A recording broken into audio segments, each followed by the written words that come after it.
I can no longer remain in today's Democratic Party. Is there any policy a Democratic nominee could hold that would persuade you not to endorse them in the general election? No, I am, as are all of the other candidates that I'm aware of running for president, committed to defeating Donald Trump, who divide us by racializing every issue and stoking anti-white racism. There is no one in our government at any level who has the right to tell any American who they should be allowed to love or who they should be allowed to marry. Who actively work to undermine our God-given freedoms that are enshrined in our Constitution. Who are hostile to people of faith and spirituality. Who demonize the police but protect criminals at the expense of law-abiding Americans, who believe in open borders, who weaponize the national security state to go after their political opponents, and above all, who are dragging us ever closer to nuclear war. Now, I believe in a government that's of the people, by the people, and for the people. I came to the conclusion that I could not in good conscience vote either yes or no. I am standing in the center. I could not in good conscience vote against impeachment because I believe President Trump is guilty of wrongdoing. I also could not in good conscience vote for impeachment because removal of a sitting president must not be the culmination of a partisan process. Unfortunately, today's Democratic Party does not. Instead, it stands for a government that is of, by, and for the powerful elite. Today, across the early states, we have some New Hampshire people here, we are building a coalition of support that is very diverse. Yes, it crosses party lines. People who are looking out for the best interests of our country, which, by the way, makes me the best candidate to defeat Donald Trump so that we can then begin to do the very important work that begins the morning after to bring about the systemic change we need to see to take our government back from the rich and powerful who control it and make it so our government is truly of, by, and for the people.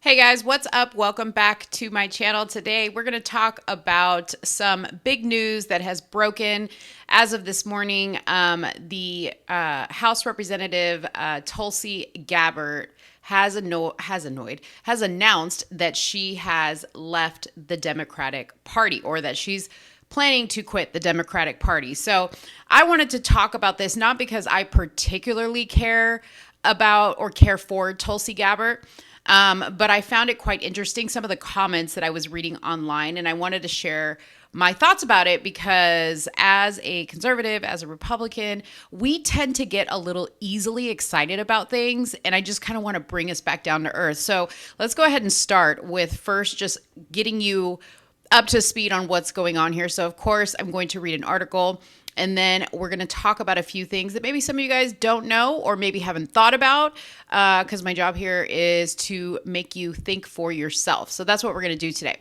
All right, so the article that I'm reading is from Newsmax, and it states former presidential candidate Tulsi Gabbard has announced she's quitting the Democratic Party and asked fellow common sense, independent-minded Democrats to join her. The former congresswoman from Hawaii took to Twitter on Tuesday morning to make her announcement in a series of tweets, including a video, which I played at the beginning. So as I stated before, Gabbard served 4 terms in the U.S. House for the state of Hawaii, and she campaigned for president in 2020 before dropping out of the race and supporting President Joe Biden. Okay, so let's not forget about that. Now, granted, she was a Democrat, but she supported President Joe Biden because she didn't do that well in the presidential race. However, she then became the only candidate with primary delegates not to be invited into the 2020 Democratic National Convention. So she's taken a lot of hits on social media because of her stance on things. And a lot of people weren't really surprised by the fact that she announced that she was stepping away from the Democratic Party, because she has always kind of been in the middle with a lot of issues in general. And there has been a lot of issues that they have kind of taken up with her, that, you know, it's not very Democrat of her to think the way that she thinks, right? I can respect that part of it because I'm all for everybody thinking what they want to think. However, if and when she decides to go at another run for president or potentially a vice president position, there's a few things that we need to think about, because I see a lot of conservatives and Republicans kind of making the assumption that she's going to she's going to get, people that maybe supported her on the Democratic side to come over to the Republican or conservative side, just because of the mere fact that, they like her and now she's leaving, right? Because there's a lot of Democrats that are extremely frustrated with their party and things that are going on. So they're already teetering on the fence and they're thinking, maybe I don't want to vote for a Democrat, right? So one would think, okay, so maybe Tulsi leaving the Democratic Party, and even if she goes independent or claims that she's going to be a Republican, which would be weird because her views don't really fit being a Republican. They more or less fit her being kind of, I guess, more libertarian, but still very centric. And, she really does fit what the old Democratic Party used to be. Okay. So it could go one of two ways. It could work for them. It could work against them. Now, some people are like, oh, maybe she's a plant. They're getting her to leave the Democratic Party to come infiltrate on our side. I don't really think that is the case, only because I see a lot of people already on the left attacking her. And my general rule is, like, once your own side starts attacking you like that, you're for real leaving their side. So there's that. But my concern would be this, okay? There are people that no matter how much they might agree with what you say, no matter how fed up they might be with their party, just for the mere fact that you have an R next to your name or you don't have a D next to your name, they're not going to vote for you. Okay, they're not going to vote for you. So do I think that because she's leaving the Democratic Party and going over to I don't know what party, are those people going to automatically come with her? I don't know, because they're going to want to say, hey, wait, who are you associating yourself with? Because I don't really want to associate myself with that, party. Are Republicans that maybe aren't so keen on voting for President Trump again, aren't quite sure if Ron DeSantis is going to win, so they don't really know where they're going to fall in the whole, voting aspect of it. Are they going to say, okay, so if it's, let's just say Trump, Gavin Newsom, maybe even DeSantis running, I don't like Trump. I don't like his mean tweets. DeSantis, I live in the state of Florida. I don't want him to stop being our governor. And truth be told, you probably have more power as a governor than you do as a president. And I'm definitely not voting for Gavin Newsom. Oh, but here's this lady, Tulsi. I don't want to just throw my vote away, so I'm just going to put it there. Taking away votes from, in my opinion, one particular candidate, and I think you guys know if you watch me long enough who my vote would be for. It's the person that I have been, backing this entire time. Not that I think he's perfect, but I do think he's the only person that can solve the gravity of the problems that we are facing. Okay, I am not one right now to look at this next presidential election as a game. Like this, I feel like this is our last shot. We need to make the right choice, because I think any other choice besides that choice is not going to be a smart one. Okay, because we need somebody who can not only fix the problem, but can quickly fix the problem and has proven that he can fix the problem. Okay, so hopefully hearing all that, you guys have figured out who I'm speaking about. So there's my concern, right? My concern is that she's going to split the vote and she's going to take votes away from the candidate that really should be getting the votes so that we can get ourselves out of this mess. Also, there are some issues that Tulsi, or things about Tulsi that I particularly don't like. Many of you guys may not know this, and I'm not into hating somebody because of their religion, but it does play a part. Conservatives in general, Republicans in general are all about, oh, we love the fact that, the last guy was very pro-God and had very conservative views. And you have to realize that Tulsi Gabbard, she practices the Hindu religion. So they have, very different viewpoints on a lot of things, that as a Christian, you may not see eye to eye on, and they also lend to how she votes on some of the issues. Okay, so let's talk about some of the issues and how she has voted. So I'm going to be reading from actually the Daily Wire, who did a really nice breakdown of different issues and how she voted. So it says Gabbard is a full spectrum progressive, although she was more conservative on some social issues early in her political career. Above all else, she is known for her hardline, non-interventionist foreign policy that mollycoddles the brutal dictator and primary overseer of the Syrian civil war. Okay. On the Constitution, she supports a leftist progressive view of the Constitution and rule of law. Although she has resisted calls to eradicate the Electoral College and the U.S. Senate, she supports gun control measures that would restrict Americans' Second Amendment rights.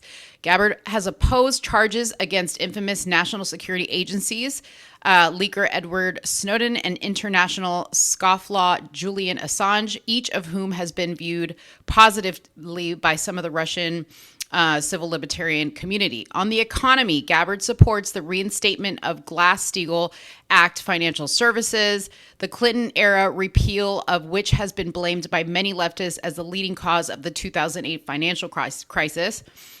She also supports the raising of the federal minimum wage to $15 per hour, and she opposes President Donald Trump's tax cuts as criticized the U.S. Department of Defense spending priorities. Gabbard supports raising taxes on the wealthy to support socialized medicine. So there's more. Healthcare. She supports a single-payer Medicare for all healthcare insurance system that will amount to government takeover and imposition of socialized healthcare in America.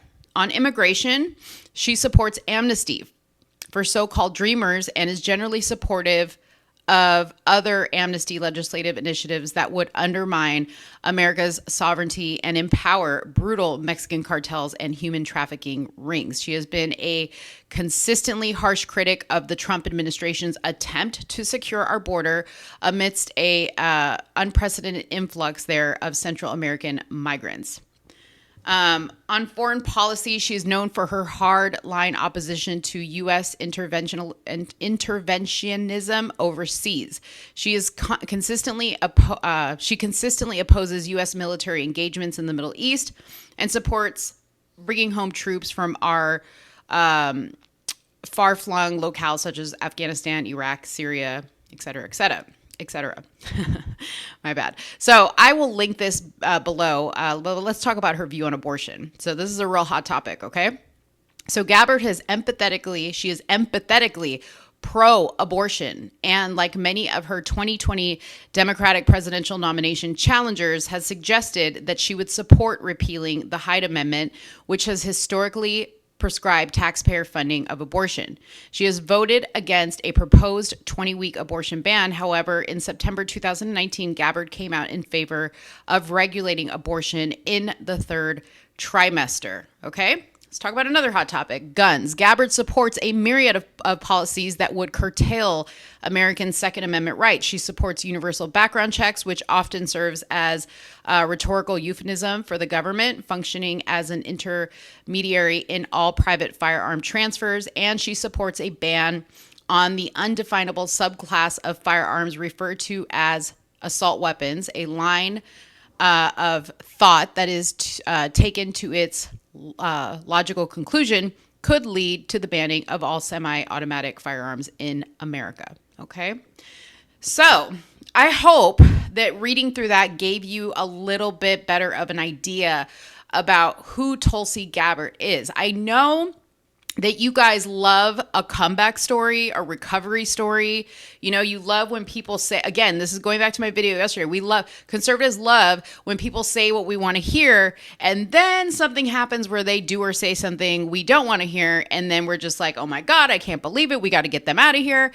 This is the problem, okay, people? So don't get too misty-eyed over the fact that, you know, she's leaving the Democratic Party, because keep your eyes on the fact that she's still going to think the way she thinks, no matter what party she identifies with. So we don't want to get ourselves in a position that just because she's seemingly saying and doing all the right things, that necessarily means that she's going to serve our best interests, especially the interests that we have now with how terrible of a turn everything has really taken. So with that said, please let me know what you think in the comments box below. I hope that helped you out. If it did, if it didn't, if you want to know more, I will do more research on it. But I also encourage you to do more research on it if, you know, this candidate is somebody that you might be looking at as an option. Okay. Definitely give this video a like, drop a comment below as I stated before, share this video, and please do not forget to subscribe to my channel. I'll be back soon with another video. Thank you guys so much for watching and have a good one. Bye-bye.